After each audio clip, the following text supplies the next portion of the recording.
Audio Jungle.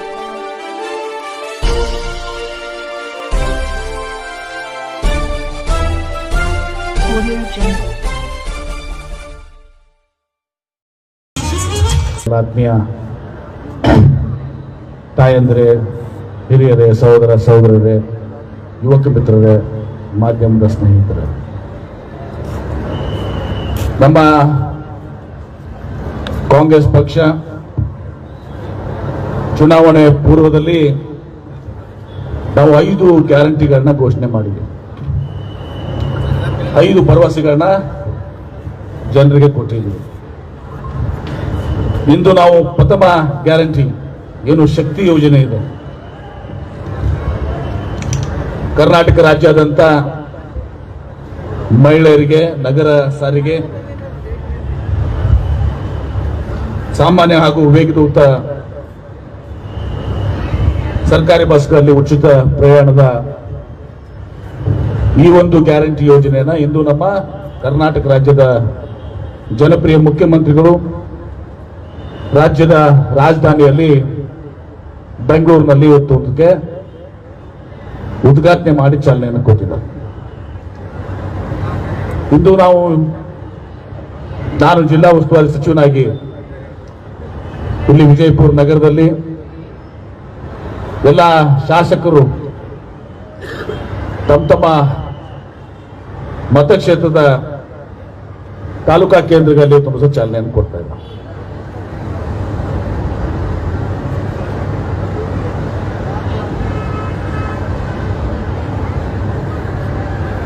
ತಮ್ಗೆ ಗೊತ್ತಿದೆ, ಇದು ಅಣ್ಣ ಬಸವಣ್ಣವರ ಜನ್ಮಸ್ಥಳ ವಿಜಯಪುರ ಜಿಲ್ಲೆ, ಇದು ಬಸವನಾಡು. 12ನೇ ಶತಮಾನದಲ್ಲಿ ಮಹಿಳೆಯರಿಗೆ ಒಂದು ಸಮಾನತೆ ಸಿಗಬೇಕು ಅಂತೂ ಒಂದು ಅನುಭವ ಮಂಟಪದಲ್ಲಿ ಬಸವಾದಿ ಶರಣರು ತುಂಬಿಸುವ ಒಂದು ಆಶಯವನ್ನು, ಒಂದು ಕನಸನ್ನು ಹೊತ್ತಿದ್ದಂತ. ಇಂದು ನಾವು 21ನೇ ಶತಮಾನದಲ್ಲಿ ಇದ್ದೀವಿ. ಈ 21ನೇ ಶತಮಾನದಲ್ಲಿ ಇವತ್ತು ಮಹಿಳೆ ಇವತ್ತು ಮುನ್ನೆಲೆಗೆ ಬರಬೇಕು, ಎಲ್ಲ ರಂಗದಲ್ಲಿ ಇವತ್ತು ಮುಂದೆ ಬರಬೇಕು ಅಂತ ಹೇಳಿ ತಿಳ್ಕೊಂಡು, ಮತ್ತು ವಿಶೇಷವಾಗಿ ಯಾರು ಬಡವರಿದ್ದಾರೆ, ಮಧ್ಯಮ ವರ್ಗದವರು ಇದ್ದಾರೆ, ಅವ್ರಿಗೆ ಅನುಕೂಲ ಆಗಬೇಕು ಅಂತ ಹೇಳಿ ತಿಳ್ಕೊಂಡು ಇದು ಉಚಿತವಾಗಿ ಬಸ್ ಪ್ರಯಾಣದ ಶಕ್ತಿ ಯೋಜನೆ ಅಂತ ತೋರಿಸುತ್ತೆ. ನಾವು ಭರವಸೆಯನ್ನು ಕೊಟ್ಟಿದ್ದೀವಿ, ಗ್ಯಾರಂಟಿಯನ್ನು ಕೊಟ್ಟಿದ್ದೀವಿ, ಚಾಲನೆ ಕೊಟ್ಟು ಪ್ರಾರಂಭ ಮಾಡ್ತಾ ಇದ್ದೀವಿ. ಇನ್ನು ಮೇಲೆ ಎಲ್ಲ ತಾಯಂದಿರು, ಸಹೋದರಿಯರು ಮತ್ತು ಮುಖ್ಯವಾಗಿ ವಿದ್ಯಾರ್ಥಿಗಳು ಕೂಡ ಉಚಿತವಾಗಿ ಇವತ್ತು ಸಹ ರಾಜ್ಯದ ಬಸ್ಗಳೆಲ್ಲ ಕೂಡ ಪ್ರಯಾಣ ಮತ್ತು ಸಹ ನಮ್ಮ ರಾಜ್ಯದಲ್ಲಿ ಮಾಡಬಹುದು. ಬಹಳ ಜನ ಅದನ್ನ ಗೊಂದಲ ಸೃಷ್ಟಿ ಮಾಡಲಿಕ್ಕೆ ಪ್ರಯತ್ನ ಮಾಡಿದ್ರು. ಆದ್ರೆ ಜಿಲ್ಲಾಧಿಕಾರಿಗಳಿಗೆ ತಮ್ಗೆ ಗೊತ್ತಿರಲಿ, ಏನು ಬಹಳ ಆದ್ರ ಈ ಹವಾನಿಯಂತ್ರಿತ ಬಸ್ಗಳಿದಾವೆ, ಅವ್ನು ಹೊರತುಪಡಿಸಿದ್ರೆ 94% 94% ಎಲ್ಲಾ ಬಸ್ಗಳಲ್ಲಿ ಇವತ್ತು ಸಹ ಮಹಿಳೆಯರು ಉಚಿತವಾಗಿ ಇವತ್ತು ಸಹ ಪ್ರಯಾಣ ಮಾಡ್ತಾರೆ.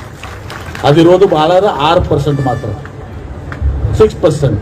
94% ಬಸ್ಸು ಎಲ್ಲವೂ ಕೂಡ ಜನಸಾಮಾನ್ಯರಿಗೆ ಗ್ರಾಮೀಣ ಮಟ್ಟದಲ್ಲಿ, ಶಹರದಲ್ಲಿ ಇವತ್ತು ಸಹ ಪ್ರಯಾಣ ಮಾಡುವಂಥದ್ದು. ಈಗಾಗಲೇ ಜಿಲ್ಲಾಧಿಕಾರಿಗಳು ಎಷ್ಟು ಜನಕ್ಕೆ ಅದು ಸದುಪಯೋಗ ಆಗ್ತದೆ ಅನ್ನೋ ಮಾತನ್ನು ಹೇಳಿದ್ದಾರೆ. ನಮ್ಮ ಜಿಲ್ಲೆಯಲ್ಲಿ ಇವತ್ತು ಸಹ ಪ್ರತಿದಿನ ಎಷ್ಟು ಜನ ಮಹಿಳೆಯರು, ತಾಯಂದಿರು, ಸಹೋದರಿಯರು ಬಸ್ಗಳು ಪ್ರಯಾಣ ಮಾಡ್ತಾರೆ, ತಿಂಗಳಿಗೆ ಎಷ್ಟಾಯ್ತು, ವಾರ್ಷಿಕ ಎಷ್ಟಾಯ್ತು ಅಂತ ಹೇಳ್ತಾರೆ. ಮತ್ತು ಬಹಳ ಟೀಕೆ ಟಿಪ್ಪಣಿಗಳು ಕೂಡ ಬಂತು. ಎಲ್ಲ ಉಚಿತವಾಗಿ ಕೊಡೋದ್ರಿಂದ ಆರ್ಥಿಕವಾಗಿ ಆಗಿರೋದು ಸಹ ಭಾರ ಆಗ್ತದೆ, ಕಷ್ಟ ಆಗುತ್ತೆ ನಮ್ಮ ರಾಜ್ಯಕ್ಕೆ ಅಭಿವೃದ್ಧಿ ಯೋಜನೆಗಳನ್ನು ಮಾಡಲಿಕ್ಕೆ ಅಂತ ಹೇಳಿ ಒಂದು ಮಾತನ್ನ ನಾನು ಈ ಸಂದರ್ಭ ಹೇಳಬೇಕಾದ್ರೆ, ನಮ್ಮ ಮುಖ್ಯಮಂತ್ರಿಗಳು ಸುಮಾರು 12-13 ಬಜೆಟ್ ಅನ್ನು ಮಂಡನೆ ಮಾಡಿದಂಥವ್ರು. ಅವರೋರ್ವ ಆರ್ಥಿಕ ತಜ್ಞರಂದ್ರೂ ಕೂಡ ತಪ್ಪಾಗ್ಲಿಕ್ಕಿಲ್ಲ. ಹಣಕಾಸು ಇವತ್ತು ಸಹ ಯಾವ ರೀತಿ ನಿರ್ವಹಣೆ ಮಾಡಬೇಕು, ಯಾವ ರೀತಿ ಕ್ರೋಢೀಕರಣ ಮಾಡಬೇಕು,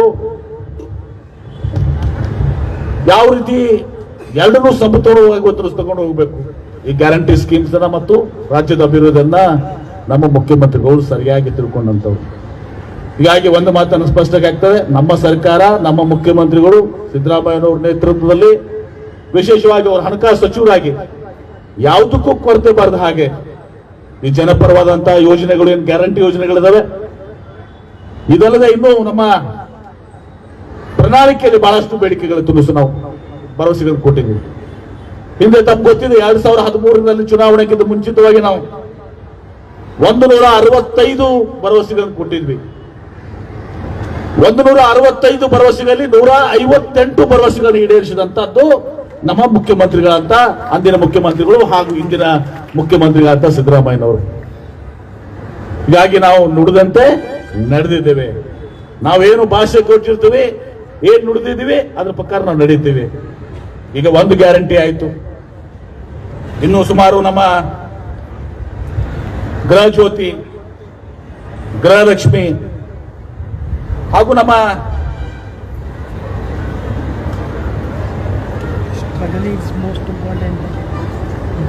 ಯುವಕರಿಗಾಗಿ ಯುವ ನಿಧಿ ಕಾರ್ಯಕ್ರಮವನ್ನ, ಇದು ಅನೇಕ ಯೋಜನೆಗಳನ್ನ ಭರವಸೆ ಕೊಟ್ಟಿದ್ದೀವಿ. ಅಕ್ಕಿ, ಅನ್ನಭಾಗ್ಯ ಅಕ್ಕಿಯನ್ನ ನಾವು 7 ಕೆಜಿಯಿಂದ ಹಿಂದಿನ ಸರ್ಕಾರ 5 ಕೆಜಿ ತಂದಿತ್ತು. ಮತ್ತೆ ಈಗ ನಾವು 10 ಕೆಜಿ ಅಕ್ಕಿಯನ್ನು ಕೊಡುವಂತಹದ್ದು, ಅನ್ನಭಾಗ್ಯ ಯೋಜನೆ ವಿಸ್ತರಣೆ ಮಾಡುವಂತಹದ್ದು. ಈ ಎಲ್ಲಾ ಯೋಜನೆಗಳನ್ನ ಇವತ್ತು ಸಹ ನಾವು ಕೆಲವೇ ದಿನಗಳಲ್ಲಿ ಈಗಾಗಲೇ ನಾವು ಘೋಷಣೆ ಮಾಡಿದ್ದೀವಿ. ಅದ್ರ ಬಗ್ಗೆ ಅಧಿಕೃತವಾಗಿ ಕ್ಯಾಬಿನೆಟ್ ನಲ್ಲಿ ನಿರ್ಣಯ ತೆಗೆದುಕೊಂಡು ಆ ಎಲ್ಲವನ್ನ ಕೂಡ ನಾವು ಕೂಲಂಕಷವಾಗಿ ಪರಿಶೀಲನೆ ಮಾಡಿ ಬಡವರಿಗೆ, ಮಧ್ಯಮ ವರ್ಗದವರಿಗೆ ಅನುಕೂಲ ಆಗಬೇಕು ಅಂತ ತಿಳ್ಕೊಂಡು ಆ ಎಲ್ಲ ಯೋಜನೆಗಳನ್ನ ಇವತ್ತು ಸಹ ನಾವು ಜಾರಿಗೆ ಕೊಡ್ತಾ ಇದ್ದೀವಿ. ಹಾಗೂ ಪ್ರಥಮವಾಗಿ ಈ ಒಂದು ಶಕ್ತಿ ಯೋಜನೆಯನ್ನು ಜಾರಿಗೆ ಕೊಡ್ತಾ ಇದ್ದೀವಿ.